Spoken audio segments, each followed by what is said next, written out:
All right, guys, I want to warn you before we jump into this HYDRA video, which is the full auto nightmare team that I did, 249 million. Walk away, full auto, come back, your key is done. This run specifically in the video you're going to see, I actually clicked ahead, I think like 2 or 3 times throughout the video, the whole hour video, which I will leave linked to the end of this video, I think, probably speed it up or something.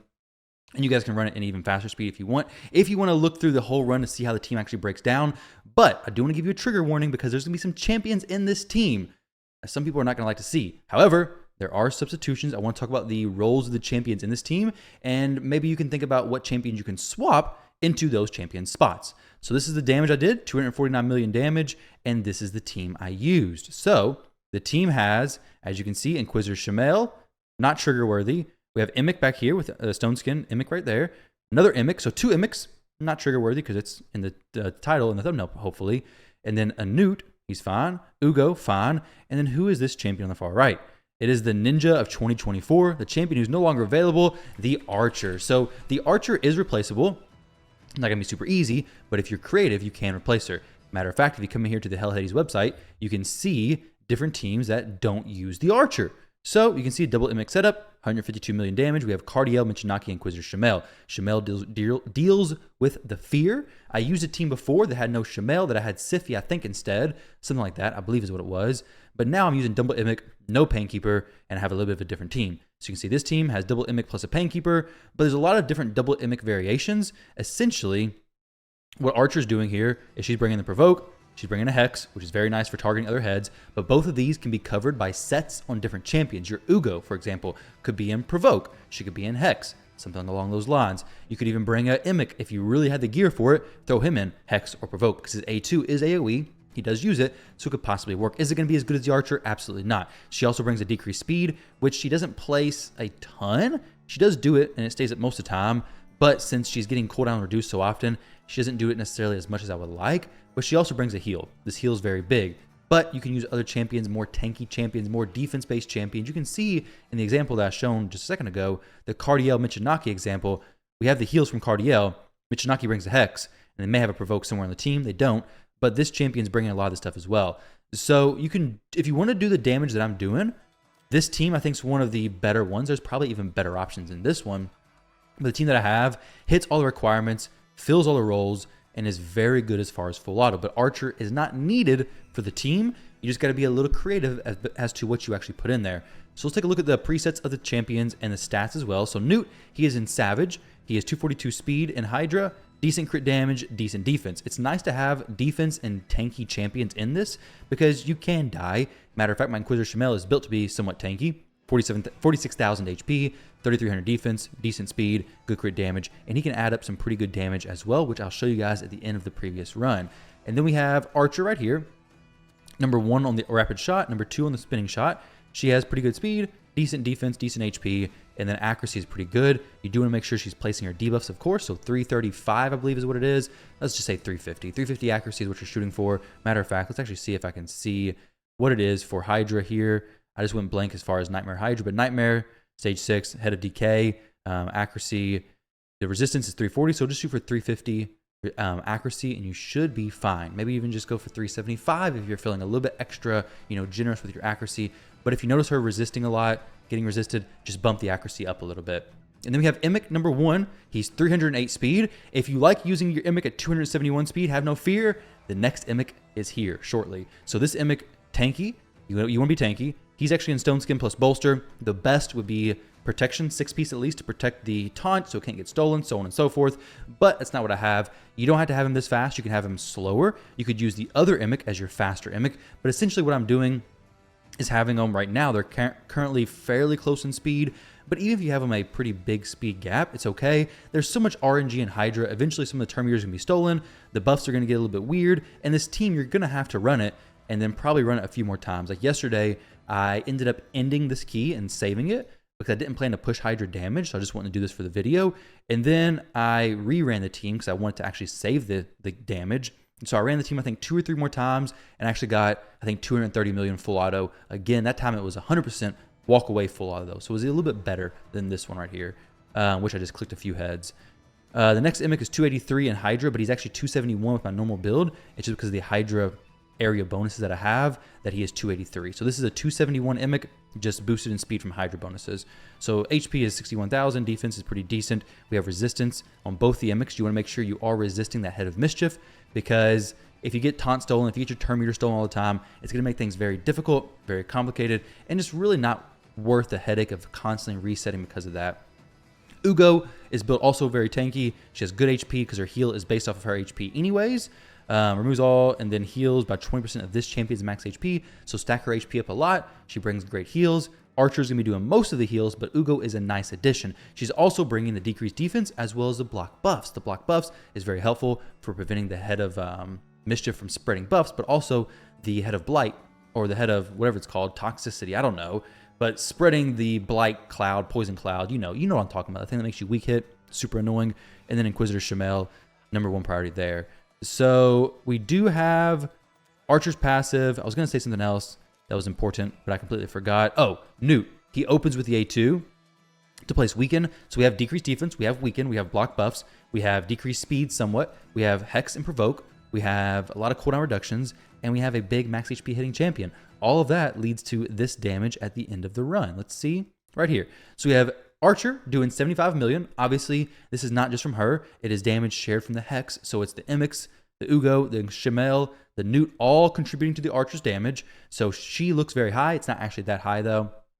110 million from Newt, obviously the majority of it. Shamel bringing 40 million, which is very significant. Definitely could make him do even more damage and, well, bring more damage to the team in general. Like, having him built better would definitely improve my results. Getting more blessings on this team, getting higher cruelty on this team, getting some crushing rend maybe on the team as well, on Inquisitor Shamel possibly, getting a higher cruelty on Ugo, something along those lines could do great, or like a high cruelty on the Archer could do amazing. And then both emics do a low amount of damage, but neither one of them, actually no, one of them has War Master. This one has War Master, this one does not. This one has Lightning Cage, and I think that's the Lightning Cage procs popping off. So Lightning Cage actually does a decent amount of damage. So in this run, actually I'll just show you right now. We'll just do full auto. We'll jump in here and show you guys how it goes. Before I do that, let me show you the actual builds of these champions though. So Newt is right here. Newt is in Savage and Perception. His masteries are right here. That's Newt's masteries, in case you want to copy them. And then we have the Archer, in case you want to copy her masteries. They're right there. This is her build. Slayer, these are her stats. This is pre-Hydra. You already saw the actual Hydra area benefits stats. Shamel is right here. He's in Regeneration. Not needed, but if you notice your Shamel dying, definitely switch him over to something that make him survive more. Mine is a little bit difficult to actually make survive, so, well, all of them are a little bit difficult to make survive, so try to get him to be tanky. Regeneration just helps survive a little bit better. And then Ugo is in Speed. No Relentless. You don't want to have Relentless. You're just going to outrun the Unkillable buff. It's Unkillable and Taunt are the two most important ones. Taunt prevents a champion from being eaten, and Unkillable prevents your champion from dying. So her masteries are over here. We do have War Master. Then EMIC is right here. This is EMIC #1, the fast EMIC.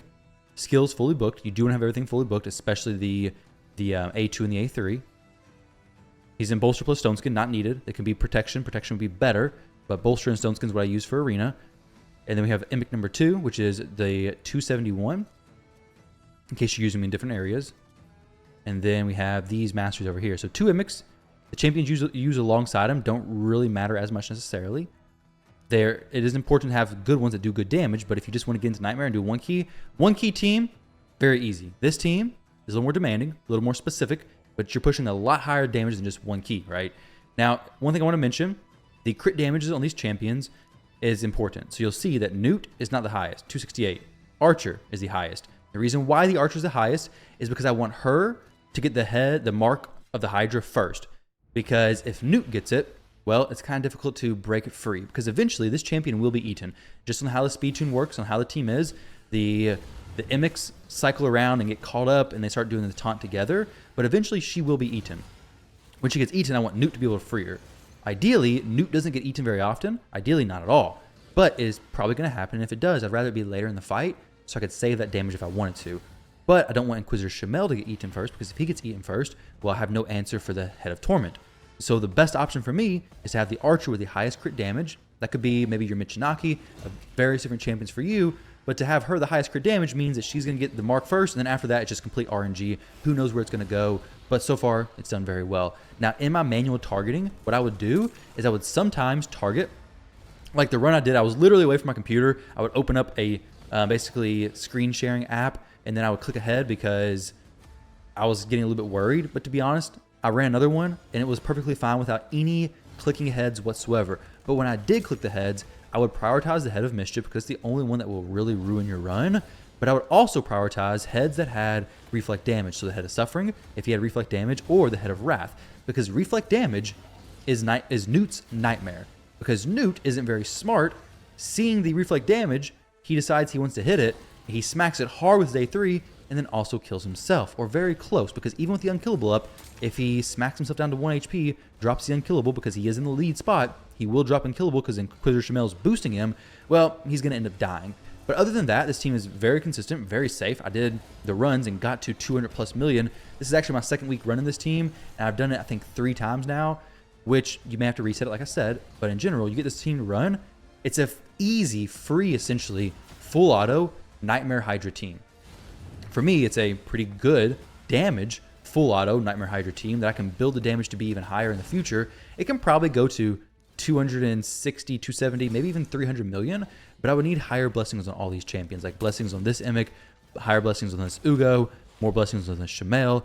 But I could definitely get this built to be a lot better than what it is, but it's not going to go to like 400 million, I don't believe. Possibly, if you had different champions besides Ugo, maybe if you had a different, I don't even know who you'd replace her with, honestly, because the decreased defense and the block buffs is just so incredibly helpful.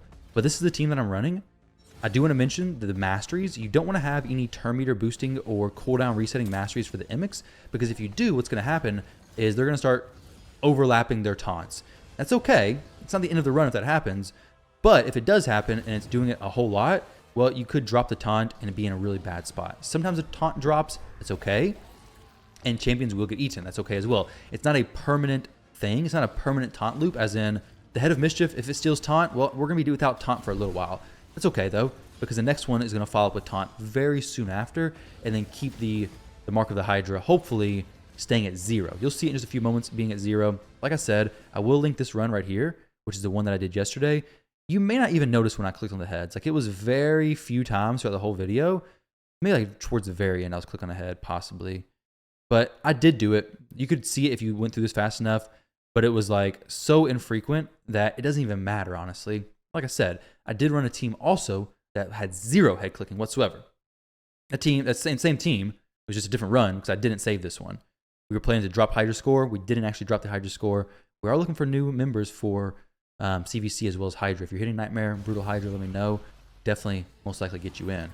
So this team, good potential, easy team to make. Can definitely scale you up into Nightmare if you can hit these gear stat thresholds. Really, it's not even that specific. The speeds I've given aren't like, this is what speed you need to use.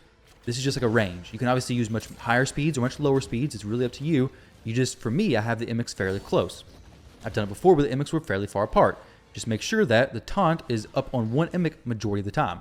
If it drops every now and then, you have a chance of getting the champion who has the mark eaten, which you don't want, right? So this emic is about to cast the taunt probably right now. You will notice that in my presets, I think I had the slow emic opening with the A2. Okay, so he's not doing the taunt yet. This emic's about to drop his taunt, you'll notice, but he actually got his turn meter decrease, which is possibly going to save me here. The archer may get eaten, who knows, but this emic is going to be pretty close behind him to go ahead and place a taunt up. So there was a small window there that if that head wasn't sinking down, it would have eaten the archer most likely, but it's okay. The small windows are very difficult, for me at least, to completely eliminate, especially when you consider that the Head of Mischief can decrease your turn meter at any point in the game. So completely removing the RNG from Hydra is basically impossible to do. Adding things like protection set, adding things like more resistance, all that kind of stuff makes it a little bit safer. But for this team, I'm more than satisfied, more than happy with the damage it's dealing. There's a lot of different emic teams you can use. It's full auto emic, which I'm a huge, massive fan of. If you want to do manual emic teams, there's tons of those with like Nia that do a lot more damage. But if you're looking for something that brings good damage, also gets you in and out pretty quickly, then I think this is really just the best way to go. If you have 2 emics, if you only have 1 emic, well, it's gonna be a little more difficult. But like, see here, we have 217 million damage in an emic and Nia team, probably even more than that, 286 million. That's a lot of damage. But this is manual. A lot of it's manual because Nia has to reset the emic, so on and so forth. So other than that, teams work great. The team I'm a huge fan of it. I wanted to share that with you guys in case you were interested in building it. You can come in here to the HYDRA Optimizer, and if you have these champions, you can see my team. I'll show you guys all my stuff here as well. If you're interested, mine's going to be the EMIC and Newt combo right here. And mine's going to be the one, not this one. I didn't save the most recent run. My Newt is at 242, right? This one? This is actually not the team I ran yesterday. This is a different version of mine. Unfortunately, it didn't save when I ran it yesterday. It is the same champions, very similar masteries, but pay attention. Just watch the video back and see what things I did there.